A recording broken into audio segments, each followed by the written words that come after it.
Hi, I'm Laura. Welcome to my homestead kitchen. Today I'm going to show you how we make applesauce.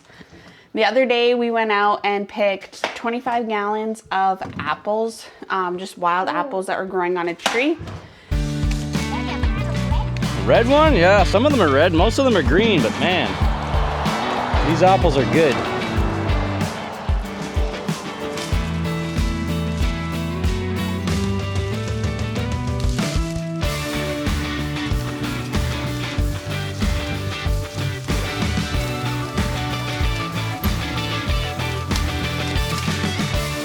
There's Dylan's bucket.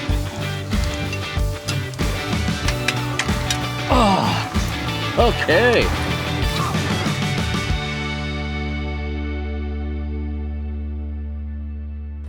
And so today we are going to make our last bucket into applesauce, and I'm going to show you how to do that. So this is just an unsweetened applesauce. So Kate is cutting up the apples for us just in half so that they cook faster. And we're just washing them at the same time in just water. And we just put a splash of vinegar in the water. And then Kyla's putting them into our pot for us. And we're gonna cook those up, and then I'll show you how we get from here to applesauce and then can it up. And yeah, so you can see how we do that here at the homestead.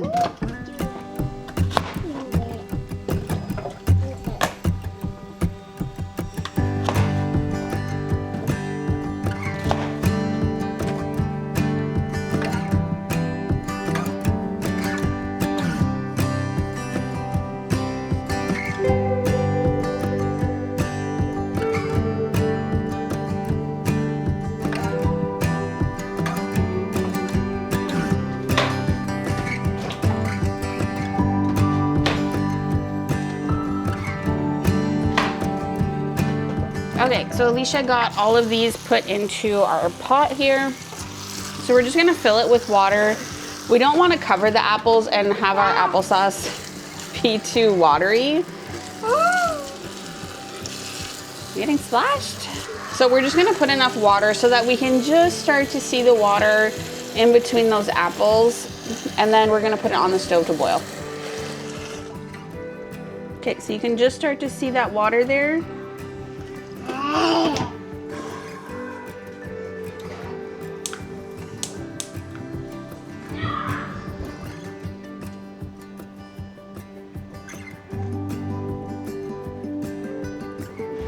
Okay, so our apples have boiled and they're very soft now.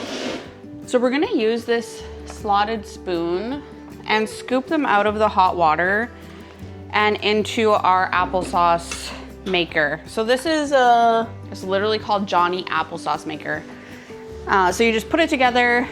Kate's gonna turn the handle and you can use this like pusher thing and push them down, and the applesauce comes out and the bad parts go into this bowl that we'll give to the chickens.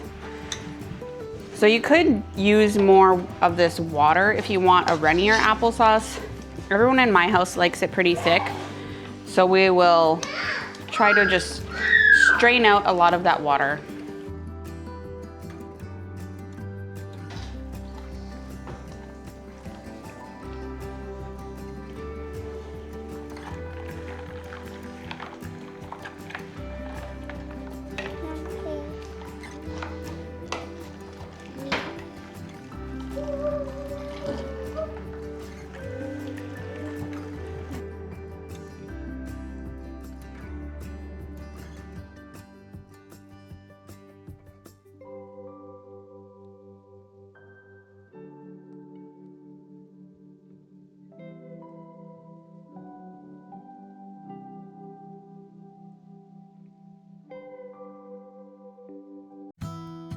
Okay, so Kate has a whole 9x13 pan here of applesauce ready.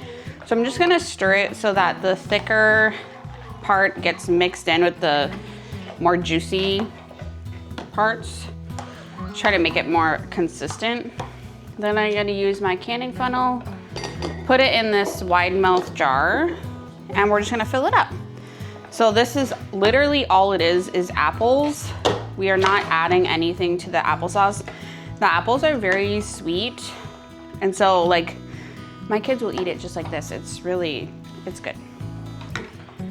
So we'll fill our jar. We want to make sure we don't fill it too full, because then when we can it, we don't want it to overflow on us.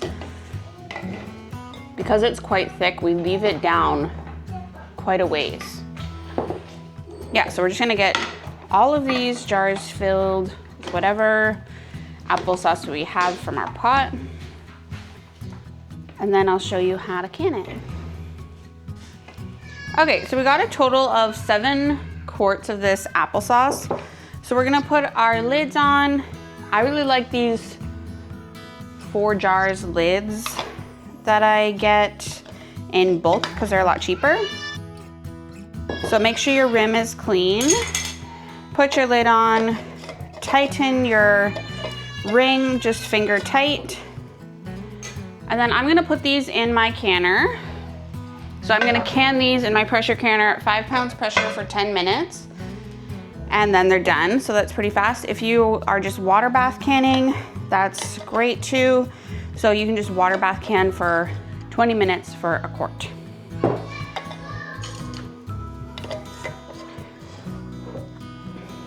So I just have my canner heating up here. There's 4 cups of water in the bottom of that. And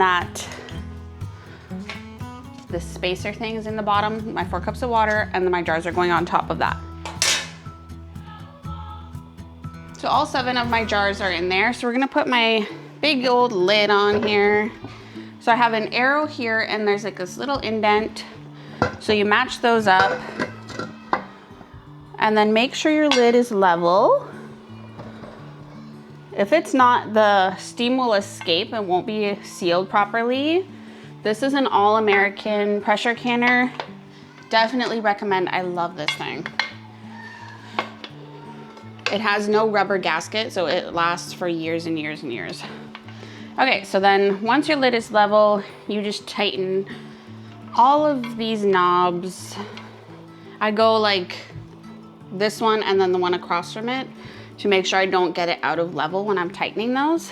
When there's steam escaping from this for 7 minutes, then I'm gonna put my pressure gauge on and we'll build the pressure up to 5 pounds and then we'll time it for 10 minutes. Then it'll be done. Okay, so now I gotta clean up all my dishes. A trick I use to clean this thing, so this is what the applesauce goes through, and there's all of this stuff that gets stuck in here.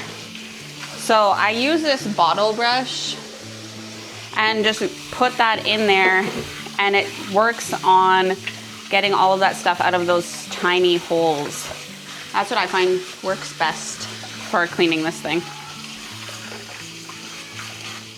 Okay, so our steam has been coming out of here for 7 minutes. So I'm gonna take my pressure gauge, and I don't know if you can see, there's a 10, a 5, and a 15. And so we're gonna put it on the 5, because that's 5 pounds pressure. And so then when this gauge gets up to 5, it'll start like exhausting. This will start rocking on here. And then we can time it for 10 minutes and then shut it off.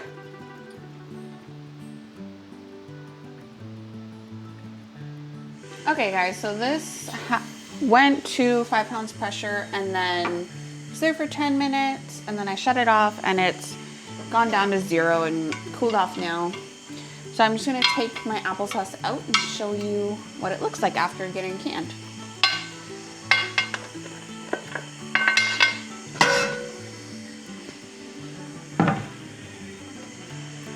Still warm.